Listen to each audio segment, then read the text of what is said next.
নমস্কার। আমার এই চ্যানেলে আপনাদের সবাইকে স্বাগত। আজকে আমি যেটা বলতে চাইছি সেটা রাজনৈতিক একটি আলোচনা। আমার কথাটি হচ্ছে আপনাদের সবার হয়তো ভালো লাগতে নাও পারে, কিছু মানুষের ভালো লাগবে, কিছু মানুষের ভালো লাগবে না।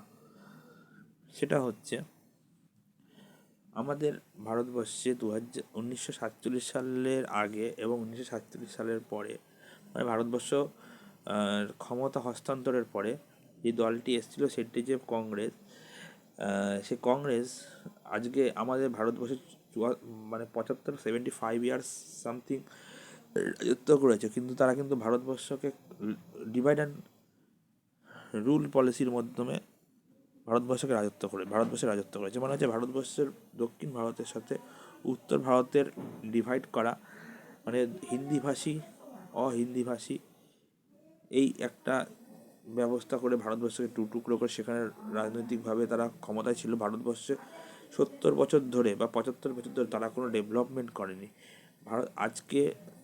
এবং আজকে সেই দলটির সঙ্গে যে দলটির একমাত্র ফারাক, মানে সেটা তারা হচ্ছে ইউপিএ গভর্নমেন্টের একটা শরিক ছিল এবং মুখ্য দল ছিল। আজকে যে শরিক হচ্ছে, আজকে এনডিএ গভর্নমেন্ট যে ক্ষমতা আছে তার মুখ্য শরিক হচ্ছে, শরিক দলগুলোর মধ্যে মুখ্য হচ্ছে বিজেপি। বিজেপি হচ্ছে প্রধান, এনডিএর প্রধান দল। এবং হচ্ছে এরা হচ্ছে এরা হচ্ছে আমার মানে বিজেপি পার্টি যেটা বলে ভারতবর্ষকে কনস্ট্রাকটিভ করে, মানে ভারতবর্ষকে জোড়ে, মানে উত্তর ভারতের সঙ্গে দক্ষিণ ভারতের মধ্যে কোনো ফারাক নেই, আমরা যে ভারতীয়। এবং এরা অখণ্ড ভারতের চিন্তাভাবনা করে, যেটা সত্যিকারে আমাদের ভারতের পক্ষে খুব উপকারী। আর ওই কংগ্রেস যেটা ইংরেজরা তৈরি করা, হিউমে তৈরি করা ভারতবর্ষকে টুকরো করার মূলে হচ্ছে কংগ্রেস। কংগ্রেস যদি না আসতো তাহলে ভারতবর্ষে জাতিতত্ত্ব জন্ম হতো না, হিন্দু মুসলিমের বিভেদ হতো না এবং ভারতবর্ষ টুকরো হতো না, এটা মনে রাখবেন। আজকে আজকে আজকেও ভারতবর্ষে এত বছর ধরে এই ধরনের বাজে একটি ব্যবস্থা চালিয়ে আসছে, সেটা হচ্ছে কংগ্রেস। এবং কংগ্রেস শোষণের রাজনীতি করে। তারা কিন্তু আজকে ভারতবর্ষকে কাস্টে বিভেদ করেছে। কোনো মানুষকে ঠিকমতো প্রশাসন মানে সুযোগ সুবিধা দেয়নি। কেন্দ্র সরকার যে সুযোগ সুবিধা দেয় সেটা 1 টাকা দিলে তার আগে বলতো রাজীব গান্ধী 15 পয়সা নাকি কত পয়সা, মানে খুব কম টাকা পাবলিকের কাছে আসতো, সবার হাতে আসতো না, মাঝখানের টাকাটা দালালরা খেয়ে ফেলতো। আজকে ডাইরেক্ট ব্যাঙ্কিংয়ের মাধ্যমে সরকারের সুযোগ সুবিধার টাকা সেই প্রাপকের কাছে সরাসরি পৌঁছে যায় অ্যাকাউন্টে। এইটা ফারাক দেখতে পাচ্ছেন। এছাড়া আজকে ভারতবর্ষকে জুড়েছে, যেমন ভারতবর্ষকে জোড়ার জন্য আমাদের সনাতনীদের জুড়েছে প্রথমত এই বিজেপি। এটা আপনাকে স্বীকার করতেই হবে। তার কারণ রাম মন্দির আমাদের হিন্দুদেরকে কিন্তু জাগিয়েছে, এটা আপনি অস্বীকার করতে পারেন না। আজকে রাম মন্দির এবং ভারতের আর্থিক মানে ধার্মিক ইকোনমি, ভারতের ধার্মিক শিক্ষা ব্যবস্থার দরকার আছে। কারণ ভারতবর্ষ আজকে যে পরিস্থিতিতে পড়েছে, ইংলিশ মিডিয়ামগুলো ভারতবর্ষের সাধারণ মানুষের কাছে লুটে খাচ্ছে। গরিব মানুষ পড়াশোনা করতে পারছে না, কেন কি গরিব মানুষের জন্য যে সরকারি স্কুল সেগুলো ঠিক করে খোলে না। তার কারণ হচ্ছে সরকারি নেতারা ওই প্রাইভেট স্কুলগুলোর কাছ থেকে প্রচুর টাকা নিয়ে ধান্দা করার জন্য আজকে সরকারি স্কুলগুলো বন্ধ হচ্ছে।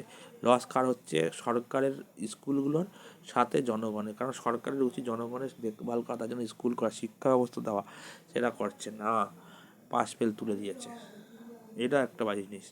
তাছাড়া বলতে পারি আমি আপনাকে যে আজকে ভারতবর্ষ যেই জায়গায় দাঁড়িয়েছে, যেভাবে উন্নতি করেছে, মানে হচ্ছে যদি সেটা বলেন সামরিকভাবে,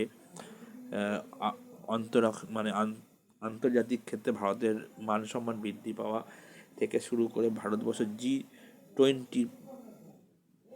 এবছর এসে করেছে, প্রেসিডেন্টশিপ করেছে।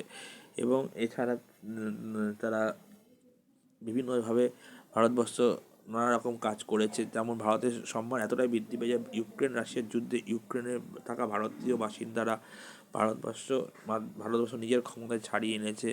বিভিন্ন জায়গায় ভারতীয়রা বিপদে পড়লে আজকে ভারত সরকার রেসপন্স করতে খুবইভাবে সক্ষম। এবং ভারতবর্ষের সক্ষমতার একটি পরিচয় হচ্ছে ভারতবর্ষের যারা আতঙ্কবাদী, ভারতবর্ষের এগেনস্টে যারা আতঙ্ক করেছে বা ভয় দেখিয়ে ভারতবর্ষের নানারকম ক্রাইম করেছে, তাদের ভারতবর্ষের যারা রেজিস্টার্ড ক্রিমিনাল তাদেরকে কিন্তু ভারত সরকার বিভিন্ন দেশে অজ্ঞাত হামলাবারের মাধ্যমে 72 হুর বা পরকালে পাঠিয়ে দিয়েছে। এটা ভারত সরকারের সাফল্য। এটা আমাদের ভারতবাসীর জন্য গর্বের বিষয়। আজকে ভারতবর্ষের দিকে চোখ তুলে দেখাতে কারো সবাই ভয় পায়, এবং রাম মন্দিরটা একটি এমন একটা বিষয় যেটা কালচক্রে ঘুরে যাবে। আমরা একটি অমৃতকালে প্রবেশ করেছি। ভারতবর্ষ আগামী দিনে বিশ্বের একটি গুরুত্বপূর্ণ অর্থব্যবস্থা হবে। এই কথা যদি আপনারা বুঝতে পারেন, এই কথাটা যদি মানেন, তাহলে একটা কথা বলতে চাই যে আজকে নরেন্দ্র মোদীর হাত শক্ত করা আমাদের সবার আবার জরুরি। তার কারণ হচ্ছে উনি একমাত্র এই মুহূর্তে সবথেকে দামি প্রধানমন্ত্রী পদপ্রার্থী। এই বলে আমি আমার বক্তব্য আজকে শেষ করছি। আগামী ভিডিও কালকে বা তারপরে দেখা হবে।